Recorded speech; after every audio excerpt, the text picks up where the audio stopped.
부활의 주님을 만나면은 절망은 끝이 나고 희망이, 소망이 시작됩니다. 우리는 지난 3주간 동안 사순절 기도회를 모이면서 주님과 동행하며 기도하게 하시고 또 경건한 삶을 살며 금식을 하고 또 묵상을 하면서 주님과 깊은 교제의 아름다운 은혜의 시간이 된 줄로 믿습니다. 여러분 수고 많이 하셨고 여러분들의 간구하는 모든 기도가 하나님이 들으시고 우리에게 응답의 역사를 이루어 주실 줄로 믿으시기를 바랍니다. 오늘 부활절 아침입니다. 하나님의 크신 사랑과 은혜의 결정체가 예수님의 십자가라는 거예요. 하나님의 은혜와 사랑과 하나님의 구원의 역사의 결정체가 예수 그리스도의 십자가다. 예수님께 십자가에 못 박히셨고 죽어 장사되었을 지난 이제 장사되었을 때에 마귀는 이제 끝났다. 우리가 승리했다. 우리가 이겼다라고 그들은 소리쳤을 것입니다. 여러분, 예수가 죽었으니 마귀는 끝났다는 거예요. 누가 끝이라고 그랬습니까? 예수님 그렇게 말씀하셨습니다. 인자가 예루살렘에 올라가서 고난을 받고 죽은 지 사흘 만에 다시 살아나리라. 끝이 아닌 줄로 믿습니다. 끝이 아니라는 거죠. 부활하신 예수님은 하나님의 놀라운 사랑을 완성시키신 하나님이시고요. 그 하나님의 사랑이 십자가에 그대로 고스란히 다 나타나 있다는 것입니다. 그렇기 때문에 우리는 예수 그리스도를 본받으며 사는 성도로 살게 되길 바랍니다. 고린도전서 11장 1절에 이렇게 말씀하고 있습니다. 내가 그리스도를 본받는 자 된 것 같이 너희는 나를 본받는 자가 되라. 여러분, 그리스도를 본받는다는 말이 무슨 말입니까? 주님처럼 주님이 사셨던 것처럼 우리가 사는 것이 그리스도를 본받는 삶이라는 거예요. 내가 그리스도를 본받는 자 같이 된 것이 너희는 나를 본받는 자가 되라. 주님이 사셨던 삶대로 그렇게 우리가 사랑하고 경건하며 또 불쌍히 여기고 하나님 안에서 믿음으로 사는 것이 우리가 주님을 위한 삶인 줄로 믿으시기를 바랍니다. 유명한 하버드대학 교수 중에 헨리 나우엔이라는 사람이 있습니다. 그가 쓴 책 가운데 상처 입은 치유자라는 책인 아주 굉장히 의미심장합니다. 이 현대 사회는 사람들이 인격적으로나 삶의 모습으로나 이 모든 것들이 다 비인간화된 세상을 우리가 삶을 살고 있다는 것입니다. 그런데 그 비인간화된 세상 속에서 많은 사람들이 아픔을 겪고 상처를 받고 고통을 당하고 그렇게 살고 있다는 거예요. 내가 마음의 상처를 경험하지 않으면은 이 책은 내가 아픔을 겪고 슬픔을 겪고 고통을 겪고 이제 상처를 겪을 때에 이 상처를 통해서 내가 누군가를 치유할 수 있는 치유자가 될 수 있다고 그는 그의 책에서 그렇게 고백합니다. 예수님의 십자가의 사건은 예수님의 엄청난 상처와 아픔의 사건이었습니다. 예수님의 십자가의 사건은 우리를 구원하시기 위한 하나님의 친히 당신 자신에게 상처를 입으셨다는 것입니다. 예수님의 십자가는 하나님께서 자신 스스로가 상처를 입은 사건이 예수님 십자가라는 거예요. 그 상처의 아픔의 십자가의 사건을 입으신 하나님이 상처를 입은 사람만이 상처 입은 자들을 치유하고 고치고 낫게 할 수 있다는 사실을 그는 그렇게 힘주어 우리들에게 고백을 합니다. 고난주간이면은 우리가 생각나는 이제 명언이 있습니다. 서양소담에 No sweat, no sweet, no crown, 노 크로스 노 크라운. 이 무슨 말입니까? 땀 흘림이 없이는 어찌 우리가 달콤한 휴식이 있으며 십자가를 치는 아픔이 없이는 어떻게 우리가 하나님의 영광스러운 멸관을 기대할 수 있느냐. 다시 말해서 고난이 없는 영광은 없다는 것입니다. 다시 말해서 십자가 없는 멸관은 없다는 것입니다. 고난과 아픔과 고통이 있어야만이 영광스러운 멸관과 영광을 얻게 된다는 것입니다. 십자가는 예수님은 부활이요 생명이라고 자기 자신을 고백합니다.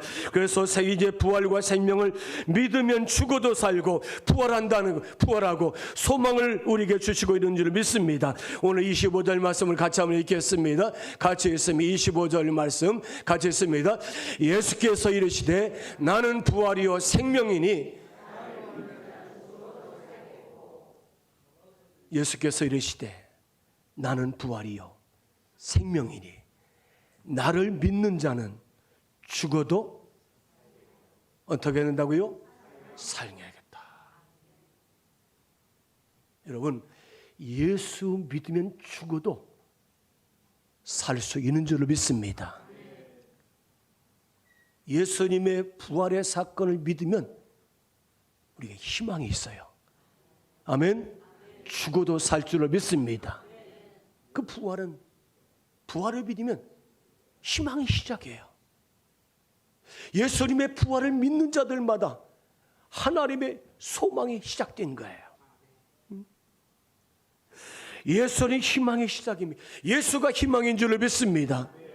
예수는 나의 힘이요, 예수는 나의 생명이요, 예수는 나의 부활이시요, 예수는 나의 희망이요 소망이라는 그런 고백 가운데 사는 우리 모든 성도가 되시길 바랍니다. 예수님께서 나는 부활이라고 하신 말씀에는 두 가지 의미가 있다는 것입니다. 첫째는 죽음은 끝이 아니라는 것입니다. 예수 그리스도를 믿으면은 너는 부활의 주인공이 될 수 있다고 우리에게 말씀하고 계신 줄로 믿습니다. 예수 그리스도의 부활을 믿는 자, 생명이신 예수를 믿는 자들마다 죽어도 다시 살겠다는 말씀은 예수 안에서만이 우리가 희망을 가질 수 있는 줄로 믿습니다. 두 번째로는 주님의 부활하신 것을 믿는 자들을 다시 살려내 주시겠다는 거예요. 예수님의 부활을 믿는 자들은 죽음이 아니라는 것이 아니라는 거예요. 석가모니에게 어느 부인이 아들을 하나 키우다가 그 아들이 그만 죽었습니다. 그래서 아들을 살려달라고 석가모니를 찾아왔어요. 이 부인에게는 이 아들이 삶의 이유이고 삶의 목적이고 삶의 희망이었습니다. 그 아들이 죽었어요. 석가모니가 이렇게 말합니다. 생자 필명 회자정리라. 생자 필명 회자정리라. 이 말은 살아있는 것은 반드시 죽기 마련이다. 만나면 언젠가는 반드시 헤어지게 돼 있다.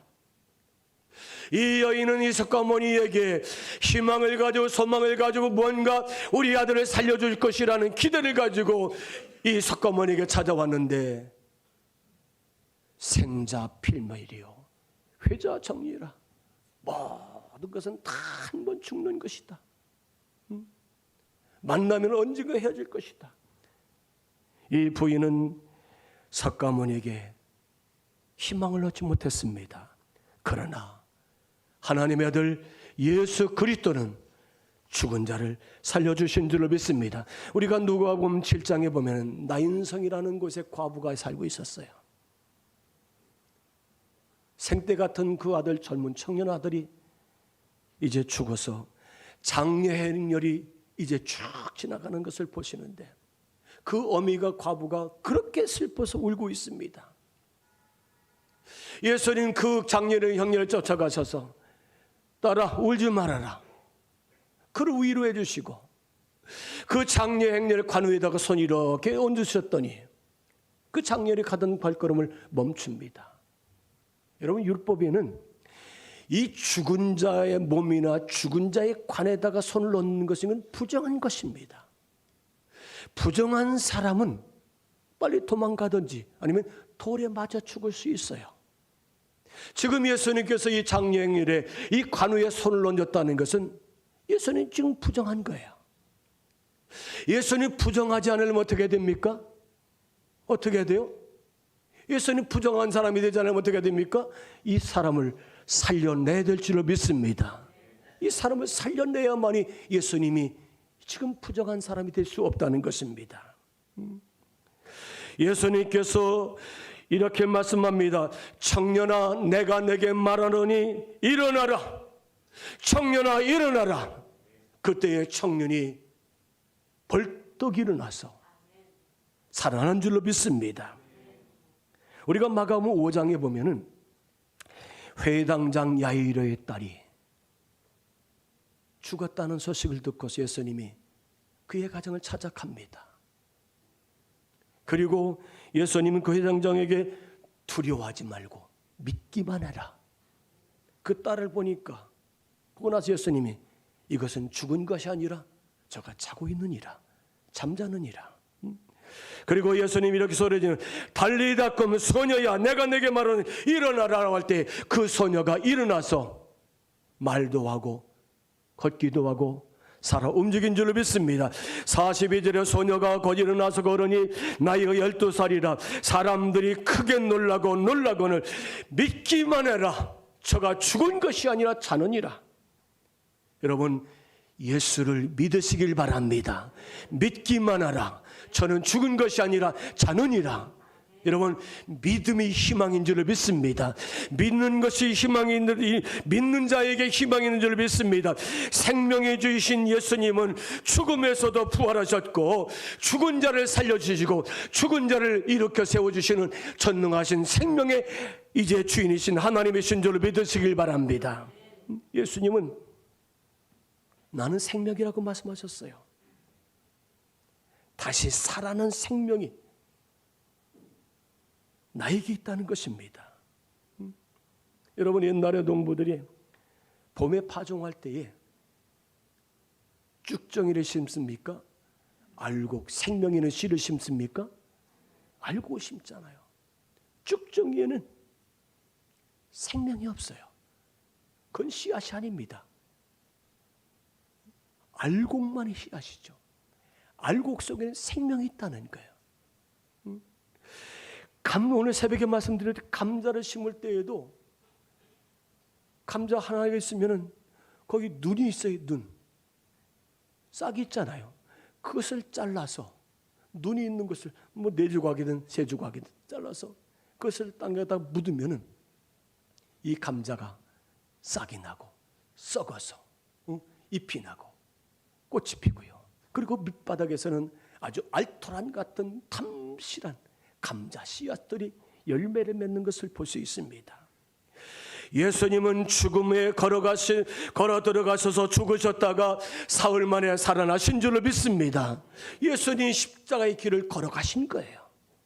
죽음의 길로 걸어가셔서 인류의 온 세상 모든 사람들의 죄를 다 짊어지시고자 이제 죽음 속으로 들어가셔서 사흘 만에 다시 부활하신 예수님. 예수님 이렇게 말씀하십니다. 예수께서 이르시되 내가 부활이요 생명이니 나를 믿는 자는 죽어도 살리라. 예수님이 죽으셨다가 다시 살아나셨습니다. 예수님이 부활의 첫 열매가 되신 줄로 믿습니다. 고린도전서 15장 20절 그러나 이제는 그리스도께서 죽은 자 가운데 다시 살아나사 잠자는 자들의 첫 열매가 되셨느니라. 예수님께서 모든 죽은 자들의 첫 번째 이제 주님이 부활의 열매가 되신 줄로 믿습니다. 이제 두 번째, 세 번째 수많은 많은 믿는 사람들이 예수 그리스도를 영접하고 믿는 자가 될 때 죽음으로 끝이 아니라 예수 그리스도 안에서 믿음으로 살았던 자는 다시 살아서 생명을 얻어 살아나서 희망을 가진 하나님의 거룩한 백성이 될 줄로 믿으시기를 바랍니다. 미국에서 어느 기차 안에서 백인인 듯한 사람이 흑인 노예 같은 사람을 야단을 치고 꾸짖었습니다. 그러다가 자기 부인의 성질을 못 이겨서 칼을 향해서 그 흑인을 향해서 찌릅니다. 그때 옆에 있던 백인 목사가 탁 칼을 잡아서 그 흑인의 가슴에 이제 찍히지 않고 이 백인 목사의 손에 칼이 그만 꽂혀버립니다. 큰 상처를 입었어요.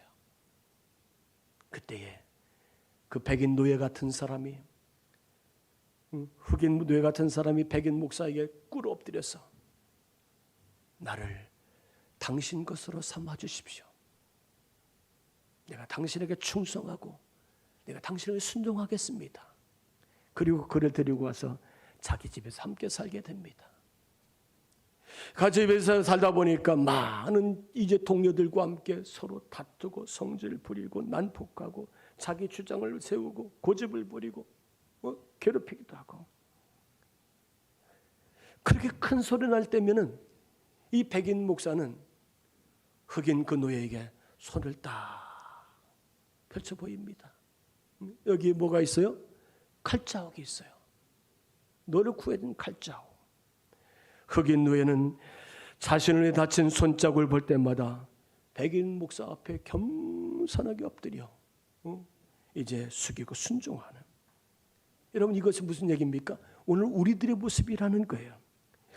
십자가에서 나를 살리신 예수님의 손과 발에 난 상처는 오늘 저와 여러분의 죄악 때문인 줄로 믿습니다. 십자가에 죽어했던 것은 바로 내가 죽어야 되는데 예수님이 나를 대신해서 십자가에서 죽어주셨음을 믿으십니까? 여러분, 여러분들이 십자가를 볼 때마다 어떠한 마음을 가지고 주님 앞에 이제 마음가짐을 갖습니까? 언제부턴가 저 십자가를 보아도 가슴에 떨림이 없고요, 아무런 감동도 오지 않고요, 그냥 무감각한 우리의 심령이 죽어버린 상태는 아닙니까? 내가 이런 무감각한 문둥병자였는데 예수님의 십자가의 은혜를 완치된 줄 알았는데 아직도 우리는 그런 것에 무감각한 문둥병자로 살고 있는 것은 아닙니까? 예수님이 부활이 없다면 우리의 믿는 것이 헛것이고, 성경은 이렇게 말씀하고 있습니다. 예수님이 부활이 없다면 이 시간 이제 예수 그리스도를 믿는 모든 자들이 가장 불쌍한 자이고 가장 미련한 자라고.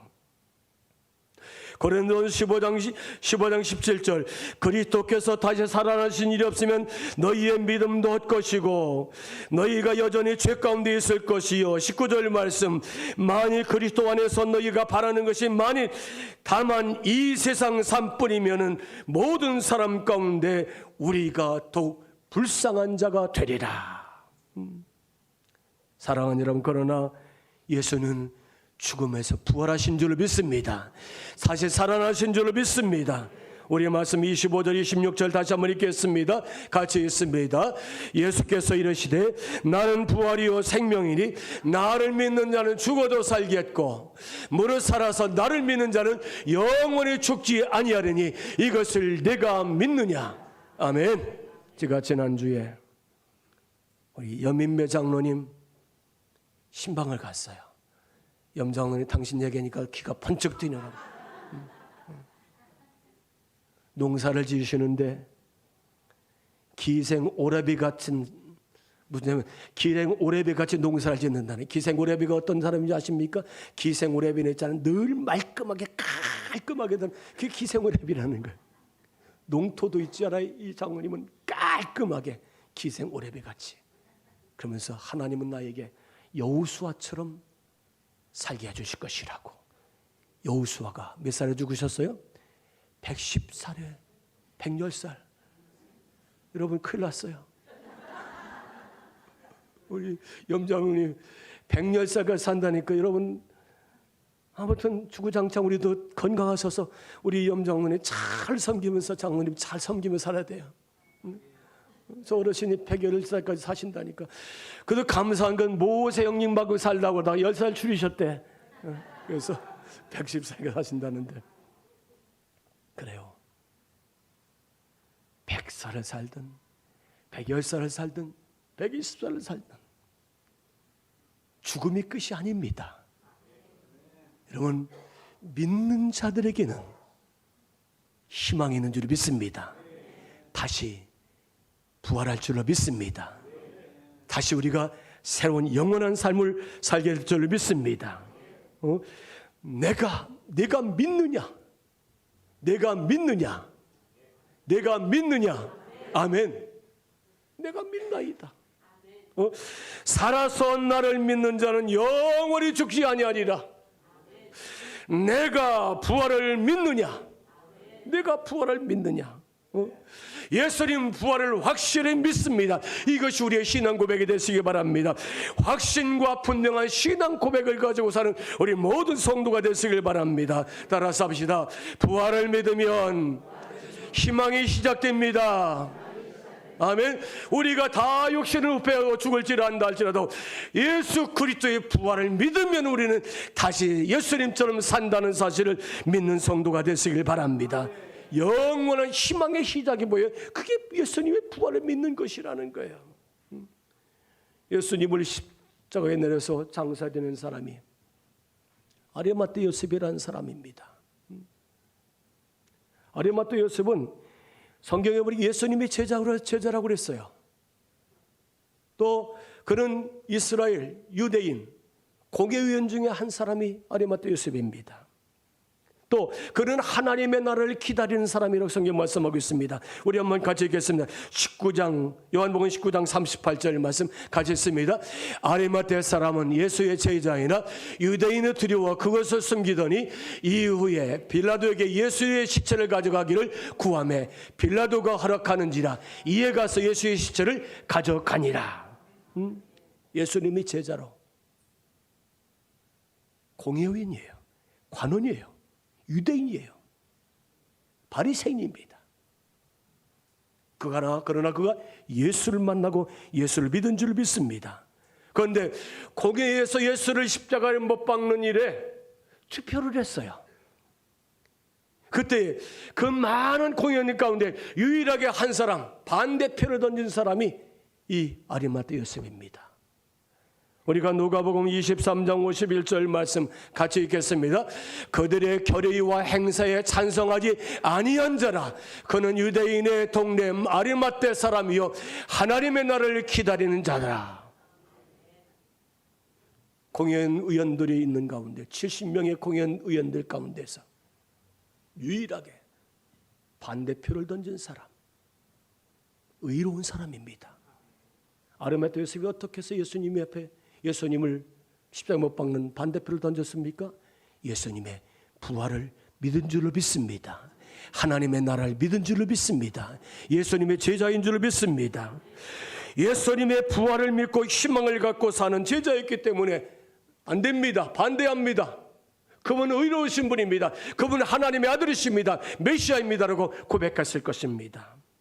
예수님께 신뢰와 확신과 부활의 희망을 가졌던 예수님의 제자, 그는 담대하게 빌라도에 가서 모든 것을 다 버린 것이냐, 나에게 유대 관원의 이제 유대의 어떤 공연 그 자격도 내가 박탈되는 난 좋다는, 나는 모든 걸 다 잃어버려 좋다는 그런 각오를 가지고 빌라도에 가서 예수님의 시체를 가져다가 자기 무덤에 장사 지내었던 아리마대 요셉.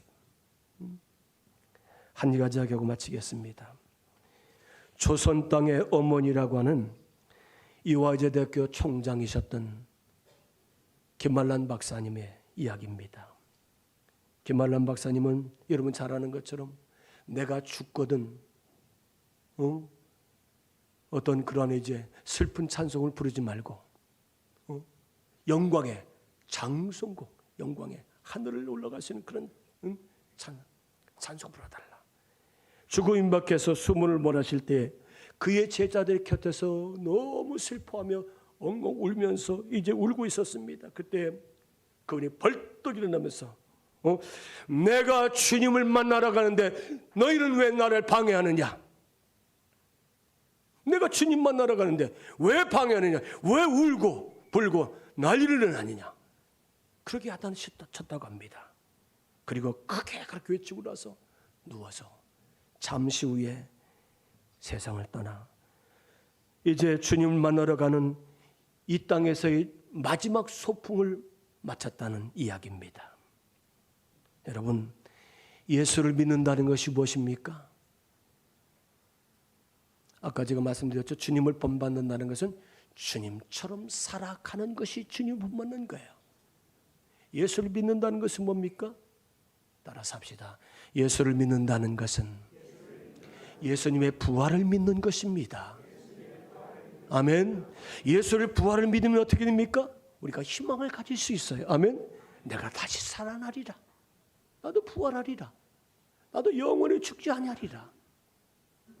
나는 부활이요 생명이니 나를 믿는 자는 죽어도 살겠고 또 무릇 살아서 나를 믿는 자는 영원히 죽지 아니하리니 이것을 내가 믿느냐? 오늘 분명한 희망을 갖고 살아가는 성도가 되시길 바랍니다. 부활은 희망의 시작입니다. 죽음이 끝이 아닙니다. 우리는 부활의 희망을 시작하고 오늘 이 시대에 믿음으로 탐내게 살아가는 우리 모든 성도가 되시기를 주님의 이름으로 간절히 축원합니다.